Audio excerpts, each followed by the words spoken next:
नमस्कार, मैं जगदीश बादल फिर से आपके सामने उपस्थित हुआ हूँ आपके अपने ही यूट्यूब चैनल जगदीश बादल में।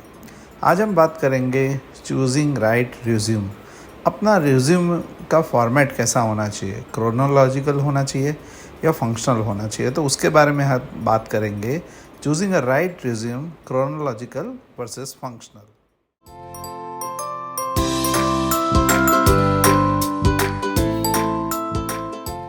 इसमें हम देखेंगे कि अभी दो तरह के जो रिज्यूम फॉर्मेट होते हैं, क्रोनोलॉजिकल एंड फंक्शनल। अब आगे इसको हम देखेंगे कि क्रोनोलॉजिकल जो रिज्यूम होता है उसमें सबसे पहले आपको अपने हिस्ट्री, जो आपने काम किए हैं, उस वर्क एक्सपीरियंस को पहले रखते हुए पूरा chronological in the reverse order आपको शोकस करना है। अपने करियर के बारे में डिटेल डिस्कशन करना है, आपके काम के बारे में डिटेल करना है, आपका वर्क प्रोफाइल के बारे में डिटेल डिस्कशन करना है। तो ये सारी चीज़ें जो है वो क्रोनोलॉजिकल रिज्यूम में आ जाएगी। अब हम आगे बात करते हैं फंक्शनल रिज्यूमे। फंक्शनल रिज्यूमे जो होता है जिसमें आपको अपने स्किल्स, क्वालिफिकेशंस के बारे में ज़्यादा डिस्कशन करना है रेदर देन वर्क हिस्ट्री। जो आपका काम है उसके बारे में कम बताना है, लेकिन आपके एम्प्लॉयमेंट्स गैप है, फिर आपकी हाईलाइट स्पेसिफिक स्किल्स है, कोई लैंग्वेज आप जानते हो, कोई स्पेसिफिक हॉबी है आपका, या कुछ ऐसी डिफरेंट स्किल्स जो है वो आपको उसमें हाईलाइट करनी रहती है। तो चलो हम देखते हैं कि इस दोनों रिज्यूमे में क्या क्या अलग है, chronological resume and functional resume.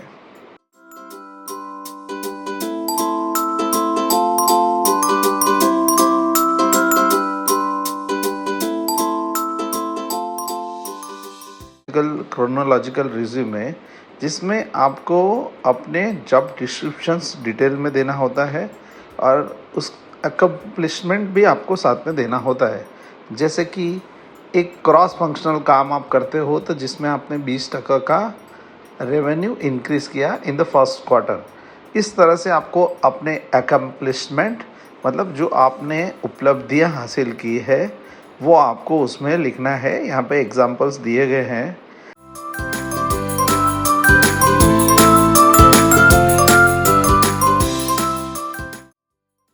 जैसे आपने वेबसाइट ट्रैफिक को 50% बढ़ाया है with a new SEO strategies, right. तो इस तरह से आपको अपने बेस्ट प्रैक्टिसेस को क्रोनोलॉजिकल रिज्यूमे में लिखना चाहिए।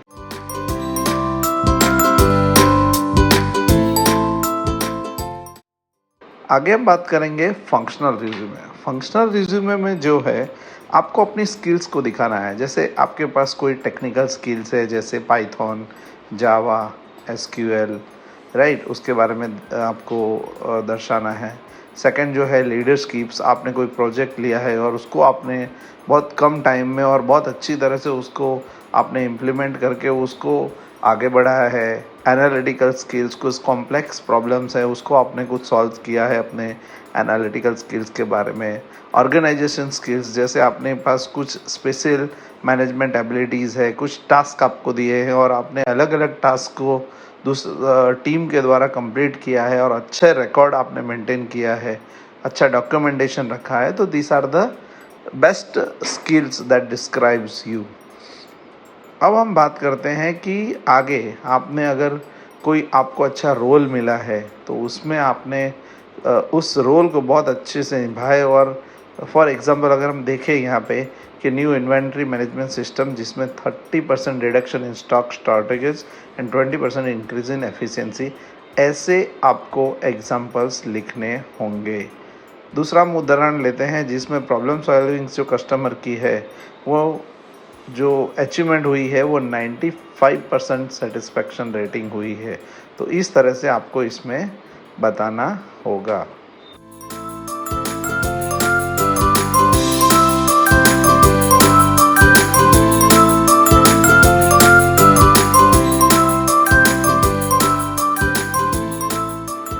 देखा दोस्तों, तो हमने ये सारी चीज़ें समझ ली है। अब मुझे आशा है कि आपको समझ में आ गया है कि बेस्ट रिज्यूम फॉर्मेट कैसा होना चाहिए, चाहे क्रोनोलॉजिकल होना चाहिए या फंक्शनल होना चाहिए।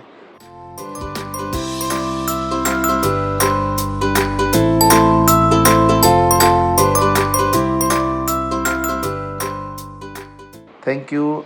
आप देखते रहिए अपना हमारा यूट्यूब चैनल जगदीश बादल।